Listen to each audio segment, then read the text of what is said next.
Ang karugtong ng nakaraan, mula sa property na gustong bilhin, ng ina ng ating bida para sa kanilang foundation, nagkaroon ito ng hindi pagkakaunawaan na pagtatalo. Tinawagan ko muna si Dibs dito, kaya dapat ay sumuko ka na. Mata Ray, na sinabi ng babae, tumingin lang ang ina ng ating bida, at hindi ito kumibo, ngunit patuloy pa rin nagsalita ang babae.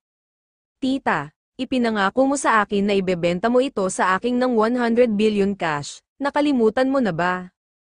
At transfer ko na ito, sa iyo ngayon din, bahagyang tumingin ang may edad na babae.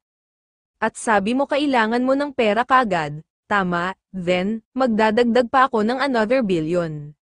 Juhi, ang 1 bilyon hindi ba chump change? Niloloko mo ba ako? Masyadong maliit ang tingin ng batang ito.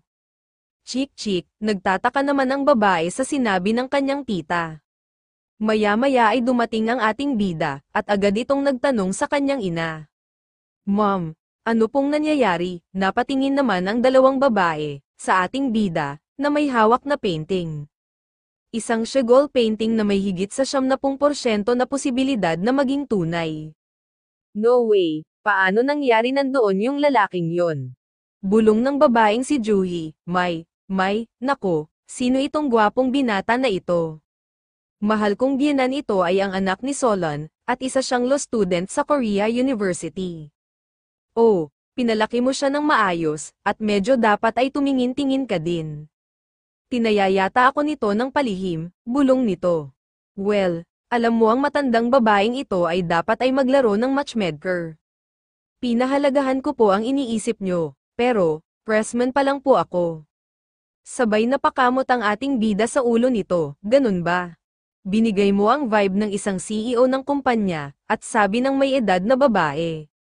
Siya nga pala ang CEO ng investment firm, sabi ng professor. Ano, isang investment firm, alin doon? Tanong ng may edad na babae. Kami ang Korean partner para sa ANA Group Acquisition, nito sa Lore Investment Corporation. At ang 20 palapag na gusali sa harap ng templo ng Beongyansa, ito ay gusali ng kumpanya ng aking anak. Nako, talaga, para sa isang binata, na katulad mo ito ay kahanga-hanga. Muling sabi ng may edad na babae, sinulyapan ito ni Juhi, at bigla na lang nagsalita ng formal, actually, binili talaga ng anak ko pati ang university. Wow, kahit ang university, Solon, totoo ba yan? Tanong ng professor, at meron din siyang sariling stocks, sabi pa ng kanyang ina na proud sa ating bida, pero bakit hawak mo yang painting? Tanong ng may edad na babae, dahil sa sinabi na ang isang ito ay peke. Ngunit ako ay medyo gusto ang pakiramdam nito, tama, ito ay murang ngunit may kakaibang kalidad, please, mag-usap po tayo ng komportable. Pakiramdam ko po ay napaka-awkward kapag sobrang formal ang usapan po natin, sabi ng ating bida, oh, napaka-considerate mo, sabihin mo sa akin kung kailangan mo ng girlfriend ha, tita, hindi ito ang oras para sa walang ginagawang pag-chit-chat. Kailangan nating tapusin ng mabilis ang kontrata. At ang 1 linggo ay halos hindi sapat, upang kumuha ng abogado at ayusin ang lahat. Pagtataray ng babae, Professor, tawag ng ating bida. Yes, sagot ng professor, gusto ko rin ang gusaling ito. Maraming piraso sa koleksyon ang mahalaga at mayroon mga makabuluhan kahulugan. Ano, sigaw ng babae, gusto kong ipahayag ang aking paghanga sa mga kolektor na marunong makakita. Nako, pinablush mo ako, anong ginagawa mo? Ako ang anak ng chairman ng John Dongriang. Hindi mo nirerespeto ang Yonde Group, sigaw ng babae. Ito ay hindi kawalang galang, at nag-propose ako na makipagkumpetensya sa'yo. Seryoso, nasabi ng ating bida, tapos ay humarap ito sa may edad na babae. Ma'am, hindi ka pa nakapirma sa for sale contract, tama? No, hindi pa, kung ganun po, ay gumawa tayo ng mabilis na desisyon dito, at kumain po muna tayo, at gusto po kitang i-treat, sa isang magandang lugar na nasa isipan ko. Ngayon ay ang matandang ginang ang magdadala sa'yo upang ipagdiwang ang ating pagkikita. Nabigla ang babaeng hanggal, huwag mong kamumuhian ng iyong kaaway. Pinalalabo nito ang iyong paghahatol, bulong ng babae namang iyak-ngiyak, na tila lalabas ang luha. 10 billion, tita. Another 10 billion pa, bibigyan pa kita ng 110 billion. Na dapat ay pumayag kayo, nakalahad ang dalawang kamay na sigaw ng babae, na nakikiusap sa kanyang tita. Sumulyap ang may edad na babae, at bahagyang hindi nagustuhan ang ginawa ng pamangkin. Juhi, hindi natin dapat gawin ito, hindi ba ito ay isang malaking kahinaan? Sa tingin ko kailangan mong mag-alok ng higit pa, sabi ng ating bida. Lumayo ka dito, hindi mo ba nakikita nag-uusap ang mga matatanda? Sigaw ng babae, at kung ayoko, nakangiting sabi ng ating bida. Ikaw, maluha-luha sigaw ng babae, ma'am bibilhin ko po ito. At makatwiran ang presyo, at gusto din ito ng aking ina. Talaga ba, 120 billion, babayaran ko kaagad. Iyan ang limitasyon ko, 120 billion, sigaw ng babae. I'm offer 200 billion in cash, sabi ng ating bida na nakatusign ang daliri. Ano, totoo ba yan, 200 billion, sigurado ka ba? Napanganga ang may edad na babae, maging si Juhi ay napanganga at hindi ito makapaniwala. Iyon ang halaga para sa akin, ang bastard na ito. Ano ang gusto nitong palabasin, lumuluhang sabi ng babae. Sigaw ng babae, payag nako, sa presyo mo. Lumuluhang sabi ng may edad na babae, tita, pamilya mo ako. Sigaw ng babae, na hindi nito nagustuhan ang ginawa ng kanyang tiyahin. Lumipas ang mga oras, agad nagsalita ang boses. Ilang naghihintay na Diyos ang nagpaputok ng napakalaking halaga ng mga puntos ng karma. Sumapit ang gabi, sa isang laboratory, TS Group. TSQ Cell, Research Laboratory, siguradong gusto nila ang kanilang lihim na pananaliksik. Ito ay hindi biro, habang nakatingin ang isang doktor sa isang batong kristal. Hinawakan ito, at anong uri ng batong ito, parang magic stone. Ito ay napuno ng pananaliksik sa baterya ng lithium. Dapat ay umalis na lang ako sa kumpanyang ito, at lahat ng kaguluhang ito sa ibabaw ng bato. Habang pinagmasdan ang hawak na bato, ano ka ba? Tapusin ko na ito nang mabilis at nang makauwi na ako.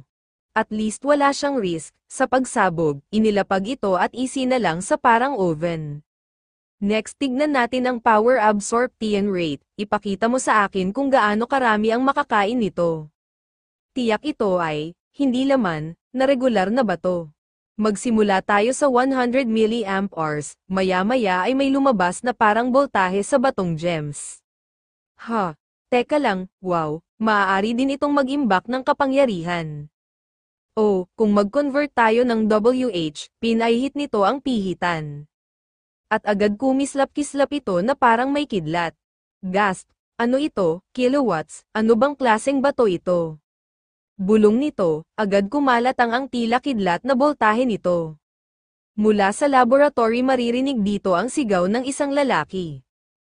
Sa kalaliman ng gabi, hanggang sa unti-unti sumasabog ang liwanag sa kalangitan, na parang apoy sa kabundukan. Subspace summoning, kasalukuyan nagsesenay ang ating bida. Maging ang kanyang sandata ay mahusay niyang sinasanay. Nakakagulat naman ito at nakaka-addict. Hihihi, biglang nagsalita ang boses. Ding, ang iyong mana ay tumaas, nang marinig ito ng ating bida, ay hinawakan mabuti ang kanyang palakol, na sandata. Itong bastard, at sa pagkakatayo ng ating bida hindi mo aakalain na marami siyang nakasagupa hayop sa kagubatan na halos ay walang buhay. Mukha ba akong biro sa iyo? Iyan ang napapala mo sa pag-aabala sa akin mga pag-eensayo, gusto mo bang mamatay? Huwag kang magagalit, kayong mga baboy ramo, alam kong ikaw ang sumisira sa laman ng kamote namin, noong nakita kita. Mula sa katahimikan ng papaliwanag ng kalangitan. Tumunog ang cellphone ng ating bida, na agad naman niya itong sinagot. Chairman anong ang nagdala sa'yo na tawagan ako ng ganitong oras? Chairman, isang malaking insidente ang nangyari, sabi ng nasa kabilang linya na pautal-yutal nitong sabi. Ano ang ibig mong sabihin? Anong malaking pangyayari? Nagtatakang tanong ng ating bida, yung batong binigay mo sa akin dati. Sir, ang bato ay nagdulot ng malaking aksidente, sabi ng nasa kabilang linya. Anong pinagsasabi mo? At nagulat na sabi ng ating bida. Samantala, habang kaharap ng babaeng si Juhi ang kanyang mga kaibigan, Galit na galit talaga ako, bakit tila lahat ngayon ay nagmamadali, sabay saling ng alak sa baso. Huwag ka nang magsimula, iniisip ko lang kung paano ako ginulo ng slick little punk na yun, sabay tangga ng alak sa baso. Joey, pagod ka ba talaga ngayon? Ano bang nangyayari sis? Sabi ng isang babae, bumantong hininga muna ito bago nagsalita. Alam nyo ba ang Aurora Gallery? Di ba, bibilhin ko sana ito ng 100 billion won. Ang Aurora? No way. Ang greedy na matandang Yunhag. Ibinenta niya ito sa isang makulat na batang lalaki. Ibinenta niya ito sa isang mapanglinglang na lalaki. Pinagtaksilan ako ng kawawang iyon, sayang naman. May mga disente na painting din doon, pero sis, sino itong makulit na lalaki, at ano ba siya, ang pangatlong anak ng chairman? Ako si Sanchol ng Ojung Group, gwapo ba siya ha? Kung ang matandang babae na iyon ay nahuhulog sa isang alindog na kaakit-akit, iyon ang nasasabi ng lahat, hindi ba? At ang mga araw na ito, at ang isang idol hindi man nila may kukumpara sa kanya, iyan ay magandang lalaki, ano bang ginagawa niya? Ilan taon na siya? Naku sis, bakit hindi mo ako tinawagan? Isipin mo kung gaano kasaya kapag magkasama tayo. He's only 20, ano? 20, wow, bumili ng gallery ang isang 20 years old. Siya ay apo ng dating chairman na si John Dongriang. At nakipagsapalaran siya sa stocks at futures trading. And even gifted his mom a spot at Jungyung University. Wow, ito ay nakakabaliw talaga, napaisip naman ng isang babae. I thought it's a lie but I checked and it's true. Oh girl, kung mas bata ako ng 10 years, at sa aking itsura at utak, gusto ko talagang pumunta para dito. Sun Kyung, hindi, ikakasal ka na ba agad? Hindi mo masasabi ang mga ganyan.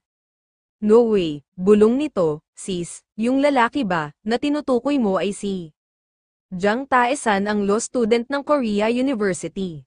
Ano, kilala mo ang slick punk na yun, at hawakan mo ang phone. At tignan mo, isang Korea University student, kaya, hindi siya nagsisinungaling, talagang magandang lalaki ito.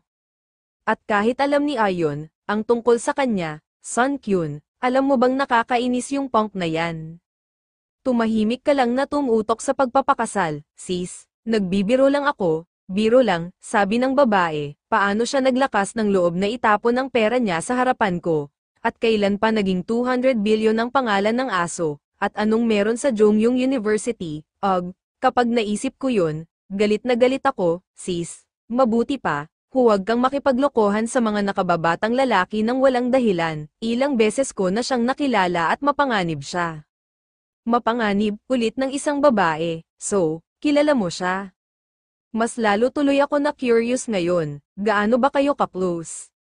Inom na lang tayo please, samantala sa opisina ng ating bida.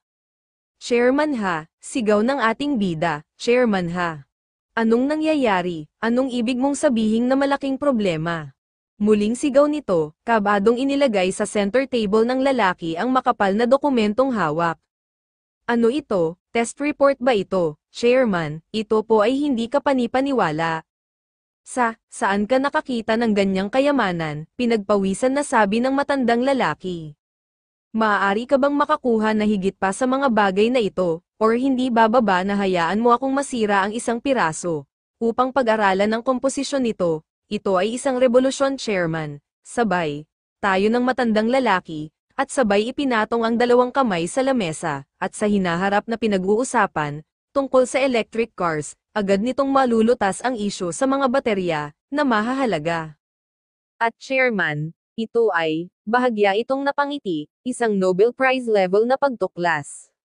Ang pangunahing material, para sa hindi mapapalitan na mga kuryenteng baterya, na lithium cell, ay malapit ng ituring na parang bato lamang, dahil sa mahiwagang batong ito, sabi ni Chairman Ha, tinatawag namin itong magic stone, sagot ng ating bida, at hanggang ngayon nag-iipon kami ng mga dekuryenteng sasakyan, gamit ang lithium battery storage system na may 40 kilowatt na kapasidad.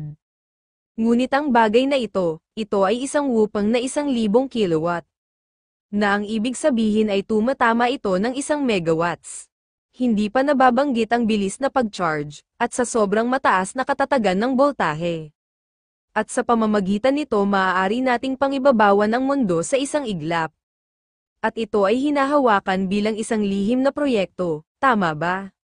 Of course, yun QCell na researchers lang yun CEO, ikaw at ako ang nakakalam tungkol dito, Chairman. At paano kung ito ay mag-leaks, maaaring ito ay magbuwis ng ating buhay. Chairman ha, papayagan ko ang iyong team na durugin ang Magic Stone.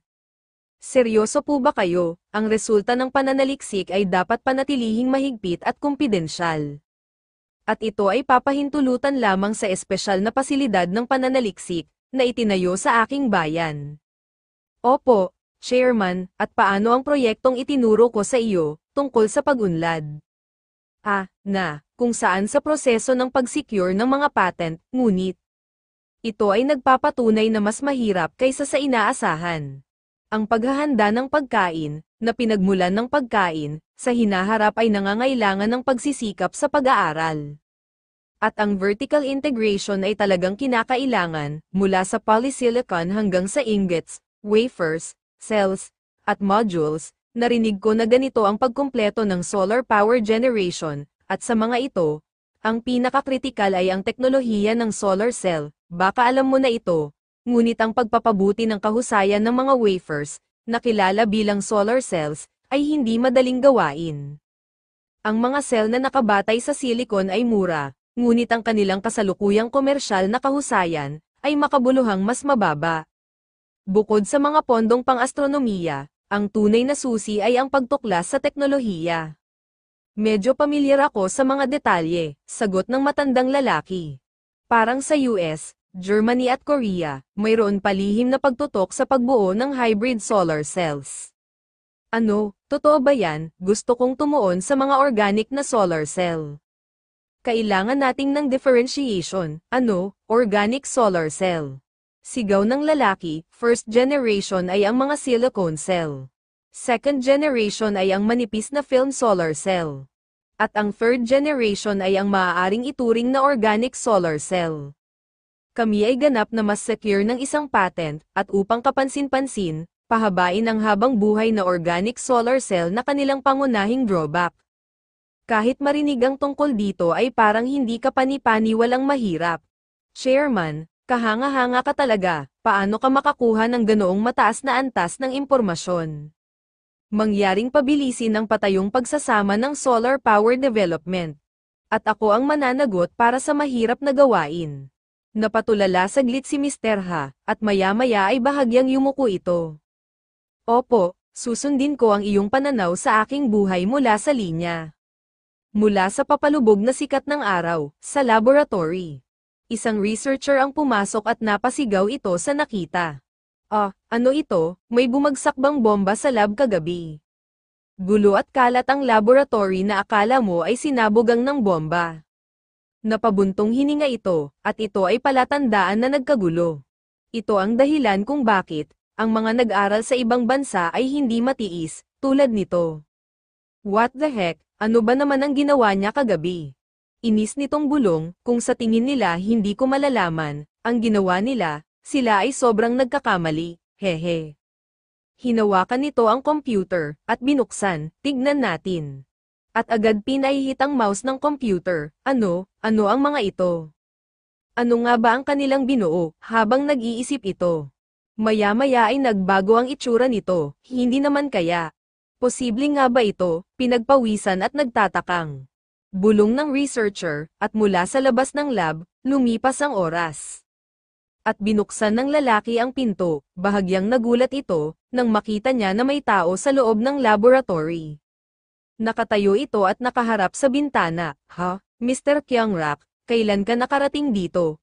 Naglinis ka na ba? Pasensya ka na. Nag-iwan ba ako ng malaking gulo? Hindi kumibo ang lalaki, nakatanaw pa rin ito sa labas ng bintana. Maya-maya ay unti-unti, lumingon ito. Hindi naman, mukhang nakatapos ka na yata kagabi ng research mo, team leader. At kara-rating ko lang naman din, sabi ng lalaki.